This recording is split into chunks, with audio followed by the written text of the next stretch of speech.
Yes.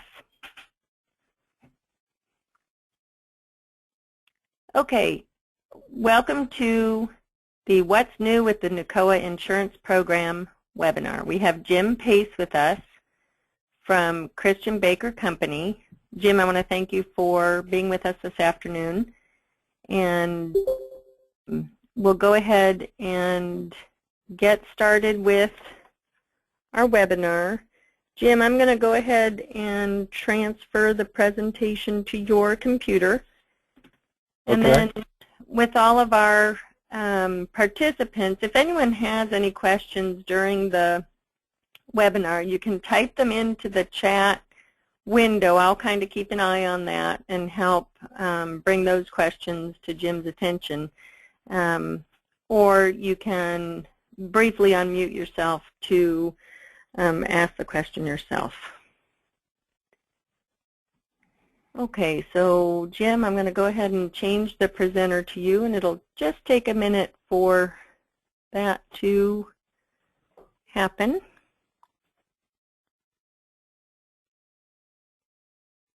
There we go. All right, can you hear me, Andrea? I can hear you great. Okay, great. Well, again, I just want to thank everybody as well for letting us come and talk with you about the NWCOA Insurance Program. And we're excited to be able to talk about some of the changes that are coming this year. The changes that are coming this year are going to be as of the renewal, which, as most of you know, is 7/1/2015. At this point, the renewal has been 7/1 for quite some time.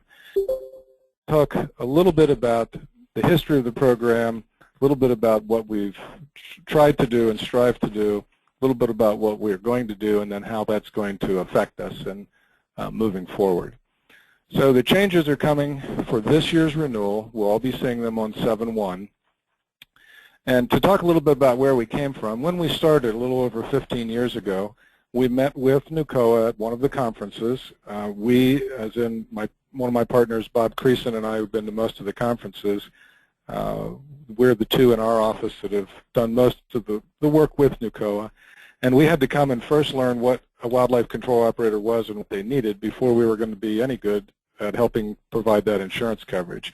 So when we started out, our maximum liability benefit was $500,000 per year with $1 million aggregate. We didn't even offer the $1 million, $2 million. For the most part, nobody needed it back then. We didn't offer the pest applicators endorsement. It took a couple years until I had that request. We didn't offer the additional insured endorsement. All we offered was the certificate of insurance. And at that point, for those of you who can remember back this far, everybody's policy renewed on January 1st, not on 7/1. And I never was asked to review anybody's contract that they had with one of their clients. That was just not something that happened. Of course, things are different now. And over the years, we've moved the renewal date to 7/1 rather than 1/1. When we first got started, 1/1 seemed like a great time, beginning of the tax year. It also happens to be right after Christmas. It's in the middle of winter for a big part of the country. There were a lot of reasons why 1/1 was very bad for a lot of people, so we made the decision to move the program to 7/1. It seemed to benefit the majority of the folks in the program and wasn't horribly detrimental to anyone in particular. The farther north you were, the worse 1/1 was, and the less likely you were to have any real business for a couple months. We also added pretty quickly the $1 million, $2 million option.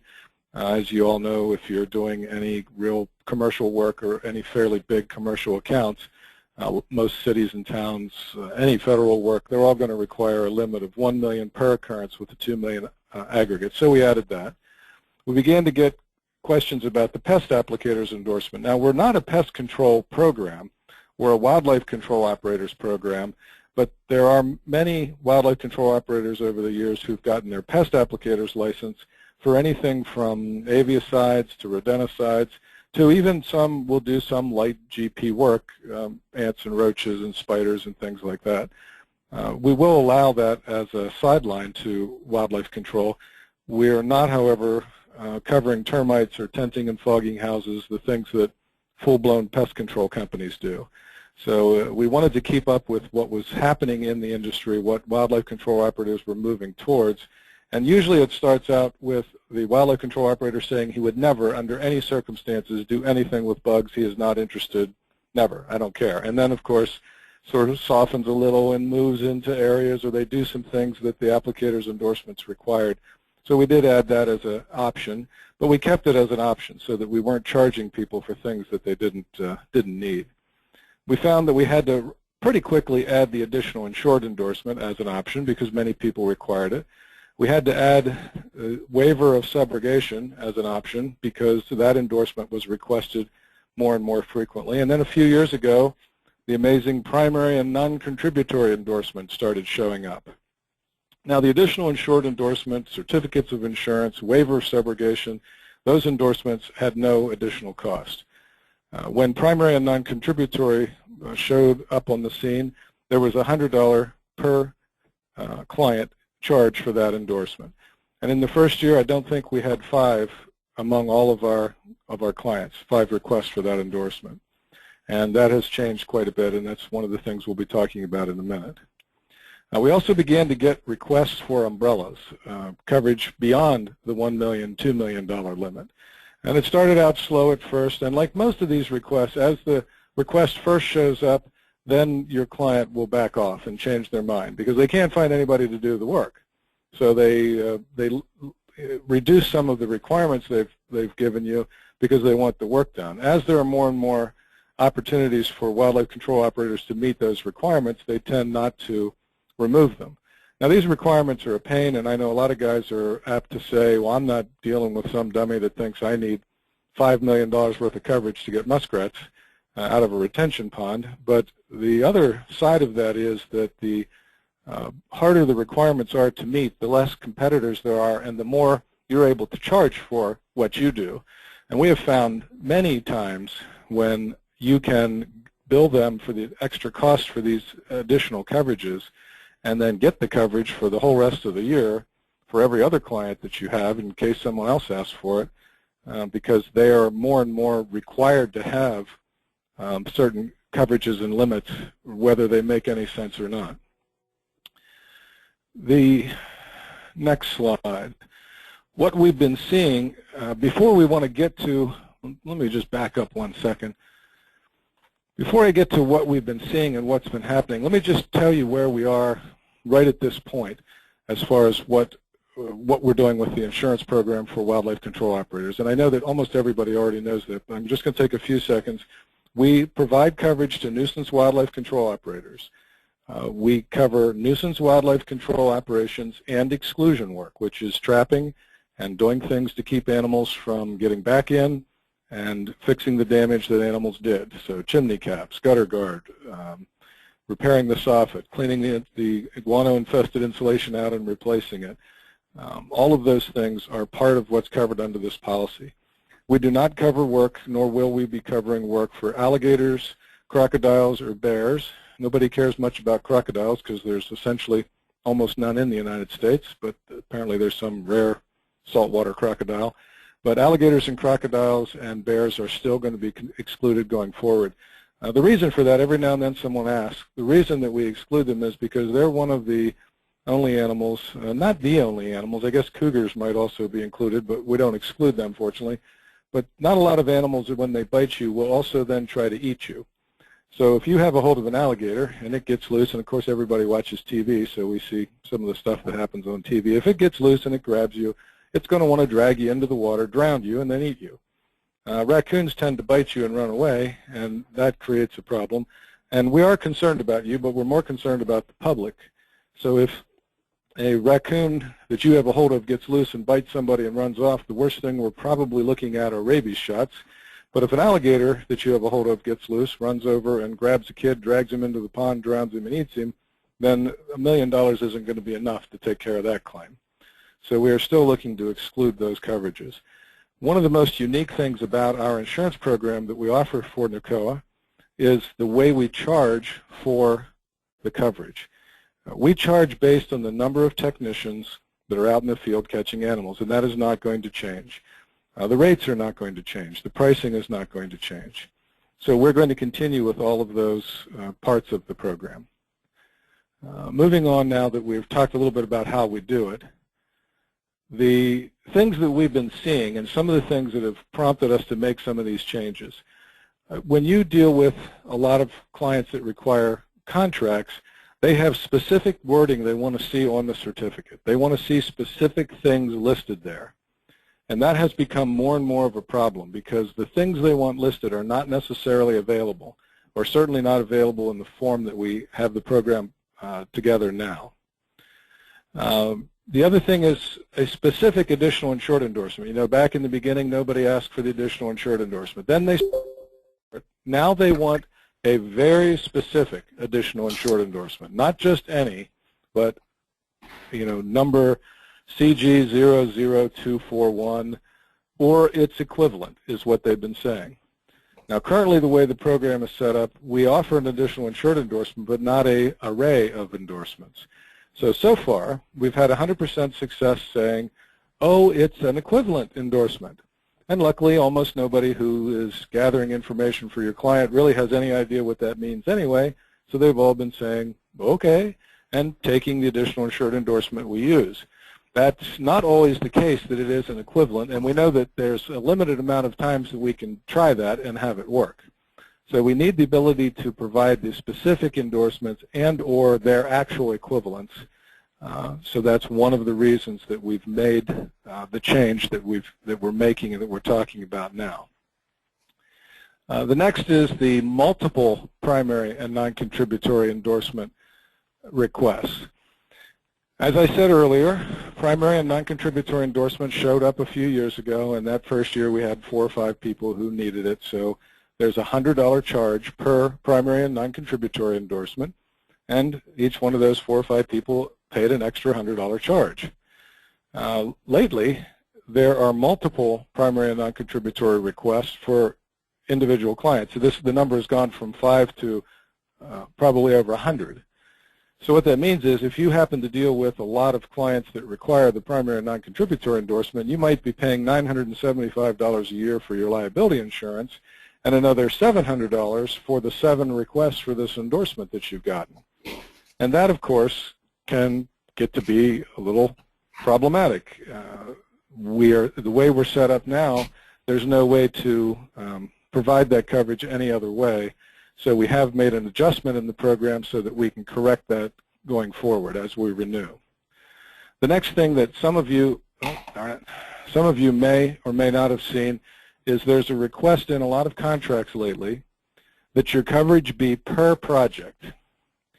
So general liability insurance has a specific limit for every one claim, and it has a specific total maximum per year.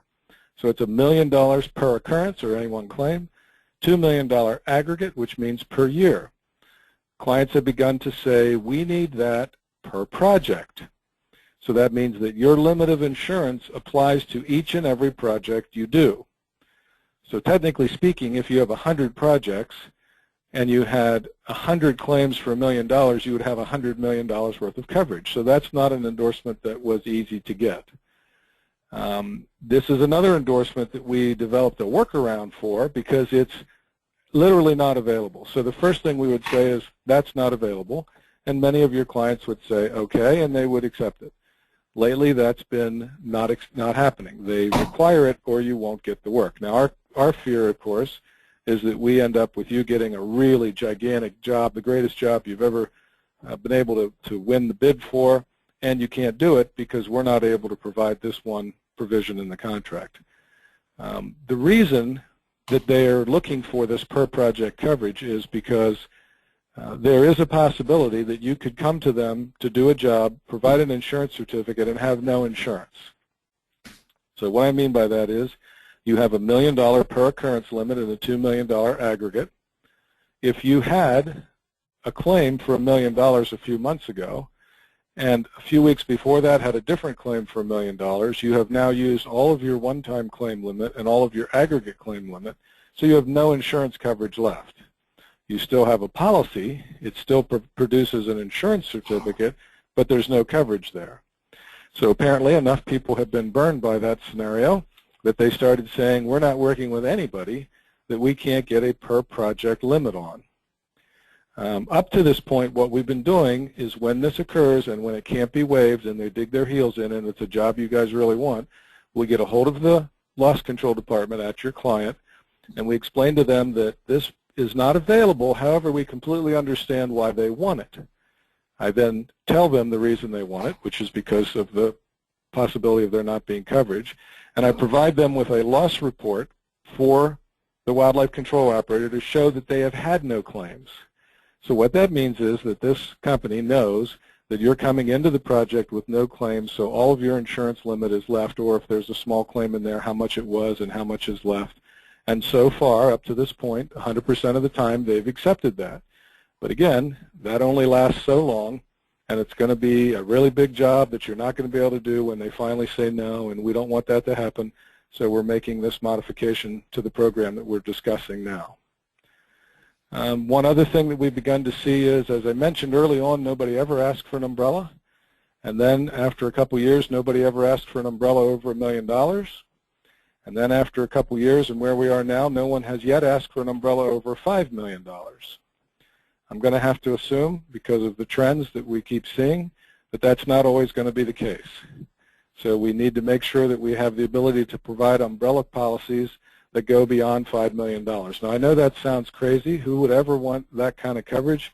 But we have guys who are being awarded work, hundreds of thousands of dollars worth of work on buildings worth hundreds of millions of dollars in areas that things happen. And you don't want to lose the opportunity to do these big jobs because you're not able to get the large limits that they require. And as I said before, while that's a pain and while it costs a lot of money, it cuts the number of people who can do this down to almost nobody, if not just you, and it gives you the ability to charge pretty much anything you want to get the work done because you can meet the requirements. As you see here, there's been a lot of workarounds that we've used to help us to be okay and have you guys comply with these requirements, but we can't just rely on that going forward to always happen. So as a result, we've made some changes to the program taking effect after 7/1. I decided to answer the first, I think it's 7 questions in the next slide. The premium is not changing, the premium is not changing, the premium is not changing. As soon as I started talking about making any changes to the program, there was an assumption first that the premium was going up. And that's not the case. It's actually never gone up, and we're not increasing the premium now.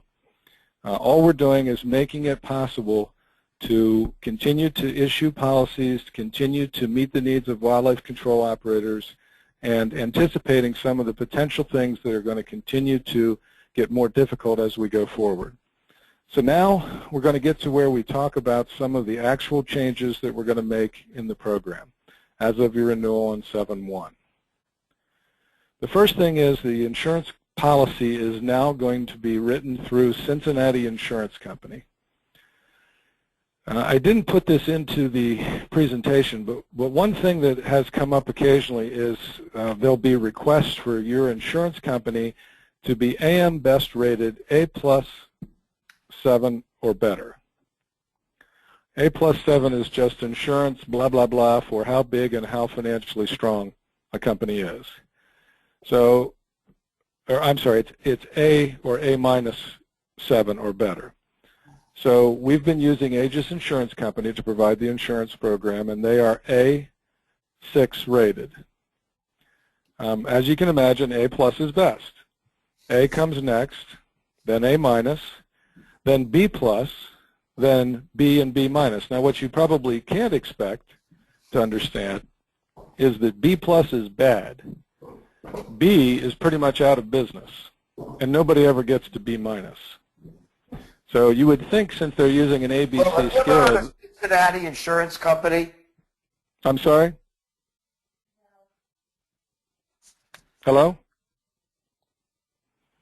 All right, I'm sorry. Somebody must not have their phone on mute. Yeah, I didn't catch that question. But if there's someone that had a question about the Cincinnati Insurance Company, certainly ask it or type it into the chat window, and I'll share the question.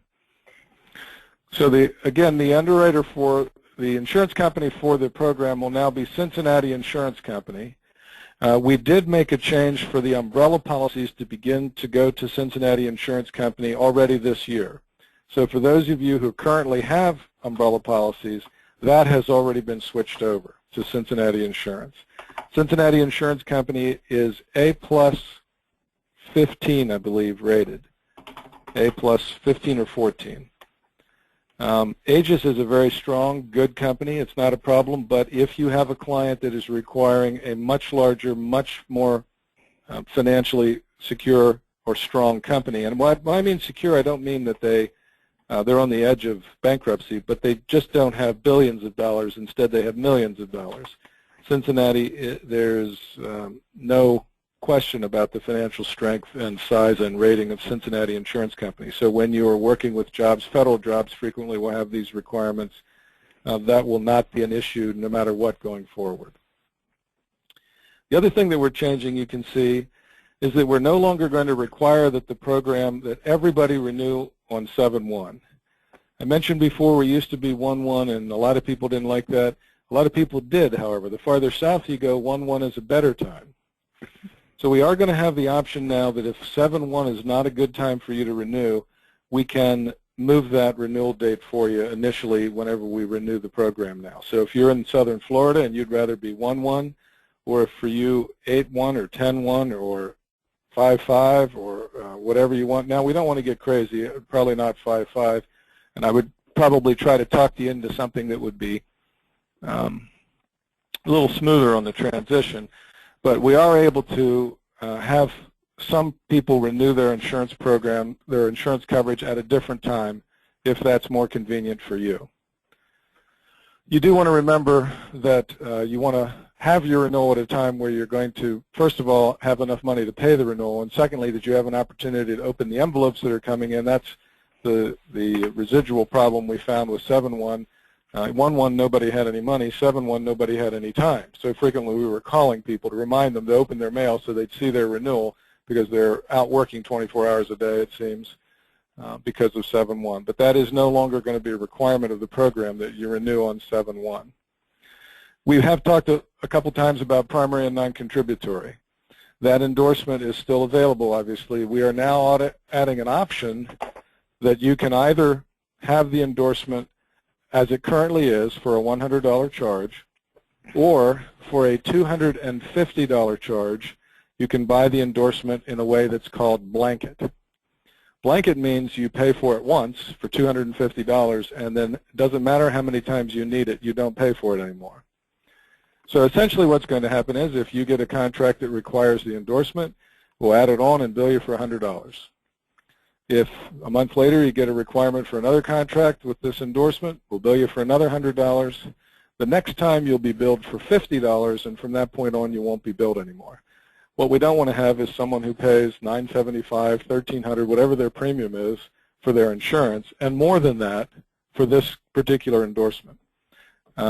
It does seem that it's going to continue to be requested more and more and more, and if it's going to be requested more, I had to figure out a way to keep it from costing more than it really should. Hey, Jim, can I interrupt you just for a minute? Sure. Go ahead. I think that we are having a little bit of technical difficulty for some of our participants. They aren't able to see your screen. And so what I'd like to do is I'm going to change the presenter back to my screen, and then we'll reestablish the contact with your computer. Okay. So be patient for just a minute. I'm going to change it to my screen. And so everyone should be able to see the NWCOA 2015 Winter Webinar Series screen. And then what I'm going to do is change it back to you, Jim. And just be sure if you get a little pop-up window that says, please close all confidential windows, and then show my screen, make sure you click on that if that comes up to you. You talking to me, Andrew? I am. Yeah, I'm talking to you, Jim. All right, show my screen, yes. Now I've clicked on it. Okay, so now everyone should see it's a white screen that says after 7/1/2015. Okay, go ahead, Jim. All right, and I apologize if you weren't able to see it. the PowerPoint is not all that exciting. I can certainly send it to anybody that needs it. Great. But it's just more to keep us all on the same page. Right. All right, I'm going to continue on if that's okay. Mm-hmm. I was describing the primary and non-contributory endorsement, the change. Again, what we're trying to do is make sure that if this trend continues, that we don't end up charging more for people's endorsements than we do for their actual insurance coverage. We had to put a cap on that. The next thing that's going to be available is the per project endorsement. As I mentioned earlier, if you were listening, that has not been available up to this point, and we've had to explain to them why they don't want that, and oh, it's, you know, no, they don't really need that. Here's why we can get you the same kind of information without the endorsement. We are now going to be able to add the per project endorsement onto anybody's coverage, and there's not going to be a charge for it. Now, one of the funny things about endorsements and coverage and things like that, when you don't have them, they're not important. They shouldn't even be a requirement. They don't make any sense. However, when you have them, they are the most important thing in the entire world. So when you're working on an account that needs this endorsement, you may want to encourage your client that, wow, you guys are really smart. You should require this from everybody, because, boy, this can really cause some problems, because now, of course, you have it. You didn't feel that way a couple weeks ago when you didn't have it, but right now, oh, yeah, it's great. In fact, I'll just take a quick second. I say this a lot. I've said it all the time, I guess, but one of the things that's funny about insurance is whenever a lot of guys start out, they start out without insurance, frankly. You know, that's just, not everybody starts right into it as a business. Sometimes you come into it as a hobby. And if any of you did that, when you were just starting as a hobby and maybe you did some work for friends and family, you might even tell them you had no insurance. But when you started charging the public, one of your sales techniques was not to say, hey, I don't have any insurance, because that's usually not a good sales point. For some reason, when you start into business and you buy insurance and you do it the right way, you don't mention to people that you do have insurance. And for many of you, you will never, ever use your insurance for anything unless you use it to sell. And when you give a presentation for a bid, and maybe you only want to do it on bigger jobs or, you know, whatever the story is, but there's a lot of good things can happen from saying, here's my proposal, I'm fully insured, and here's a copy of my insurance coverage. That can be given on an insurance certificate. We do it all the time for a lot of offices. We just give you a certificate of insurance, and instead of it saying in the lower left-hand corner the name of your client, we put for bid purposes only. So you give them a price for that bad exclusion and all of the work that needs to be done, and it's $3,500, whatever it is. You tell them you're insured, you give them your certificate of insurance, and then along comes another guy who's doing it for $950, and one of the first things they're going to wonder is, I wonder if he even has insurance, because you brought that up as a subject. And a lot of times you'll find that you'll get work, even when the lowball guys who just have a pickup truck and a hammer who want to call themselves, you know, a wildlife control operator. You know, they got 2 have-a-hearts and they bent a piece of metal once. Even when they come in with these crazy prices, they won't be able to get the work because you've presented yourself more professionally and you've introduced that whole thought of, do you have insurance? Because if they ask the guy if he has insurance and he says no, then I think there's a much greater chance that they won't even consider his proposal. So beside, you know, again, that's a little bit off the track, but much like I described the per project endorsement, one of those things you want to sell, you probably should present yourself as insured when you present a contract. Oops. Everything moves when you don't want it to. Here we go. Other special wording and endorsements. The reason I listed this here is 5 years ago, primary non-contributory just showed up. Now it's every 5th or 6th certificate request. There are almost certainly going to be other endorsements in the future that are needed, other requirements that are going to be requested by your clients. Because of the change we've made, because we've changed the program to a new carrier, made these other adjustments, we'll be able to much better address those going forward. So we tried to fix the problems we're seeing now and think ahead for the problems that are coming. The umbrella was one of those. We've not had a request for an umbrella over $5 million, but that has steadily grown over the last few years, so we had to prepare ourselves for that. We don't have any new endorsements that I've not heard of before on the horizon, but that's only because these other ones are continuing to grow. I can't imagine that new things showed up 5 years ago and 10 years ago, but nothing new will ever show up again.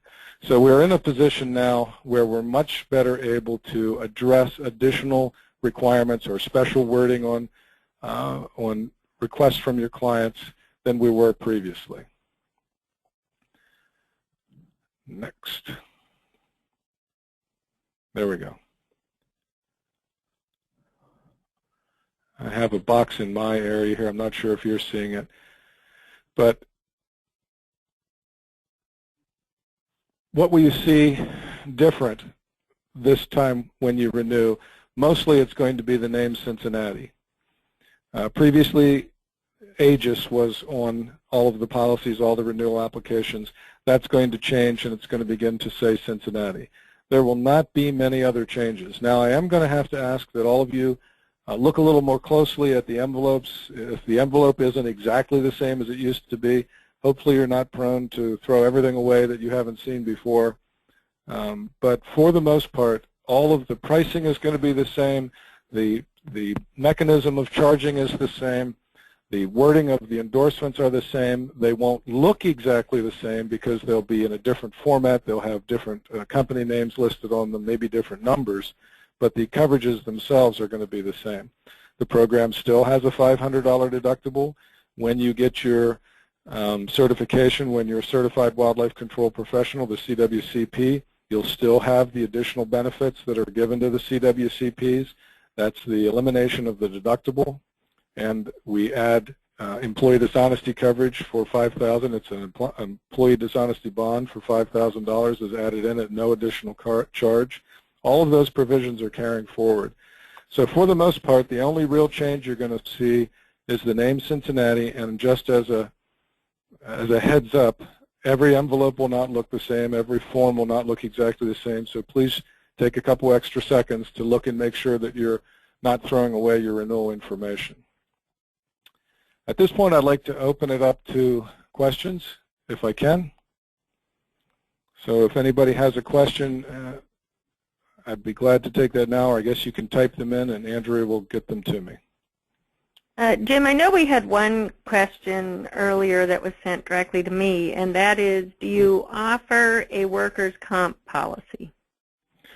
I get that question a lot, followed closely by, do you handle insurance in Canada? We don't handle insurance in Canada, and we do offer workers' comp, but we don't have a national program for workers' comp. The NWCOA Insurance Plan, if you're in Georgia and you open an office in Indiana, and you have Georgia and Indiana, we can put both of those on the exact same policy. You have the same liability coverage. There's no problem. Workers' comp doesn't work that way because each state has very specific rules and requirements for workers' comp coverage. The benefits aren't the same. In other words, the minimum amounts aren't the same. The way claims are handled aren't the same. A state like New Jersey, if you have a scar after you've been injured, they'll give you a scar allowance. Other states won't. So we can help you with your workers' comp, but we do not have a program for that. One thing that you're going to want to remember is that the most important thing about your workers' comp is getting into the right class. If you're not in the right classification, it costs a whole lot more and there's a lot of aggravation. So if anybody has specific questions about workers' comp, they can give us a call. I'll give you my number. I guess out loud it's 717-761-4712, 717-761-4712. But the short answer is no, we don't have a national program for workers' comp for wildlife control operators. We would have to work with you individually. And I think that would be fine, especially for companies that just have a branch in one state. It may be a fairly simple process for you to work with them. Okay. Jim, what about, I have another question, and you talked some about the fact that people can be changing their renewal dates now. So because everyone is currently on a July 1st renewal, they'll be getting their renewal notice. When is that? In early June or late May? It's probably going to be around 5/1 they'll all go out. Okay.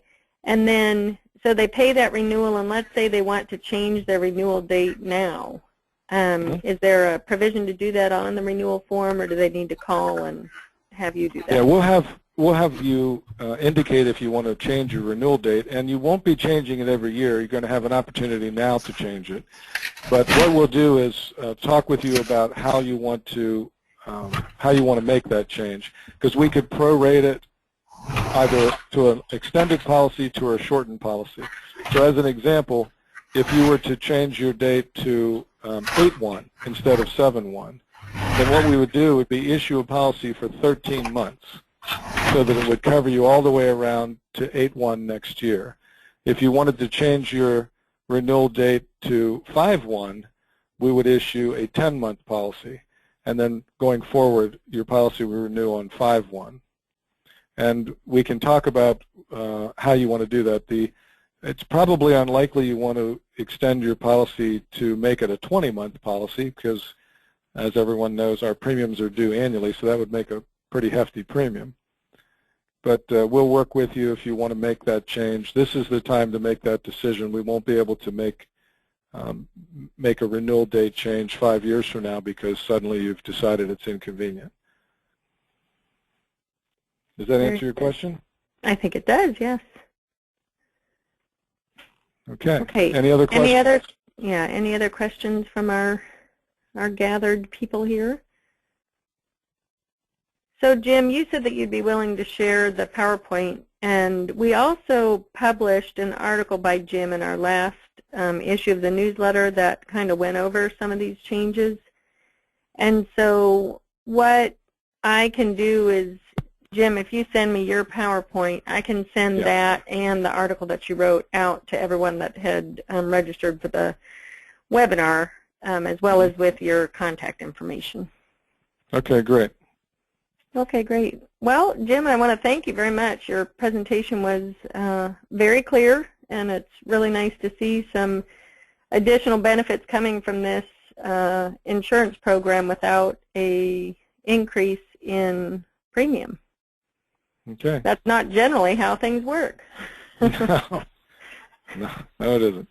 Okay, good. Well, if there's no other questions, we'll go ahead and sign off. And certainly moving forward, if you have any questions, feel free to email me and I can get them answered for you. All right, great. Thanks a lot. Very good. Thanks, everyone, and have a great day. Mm.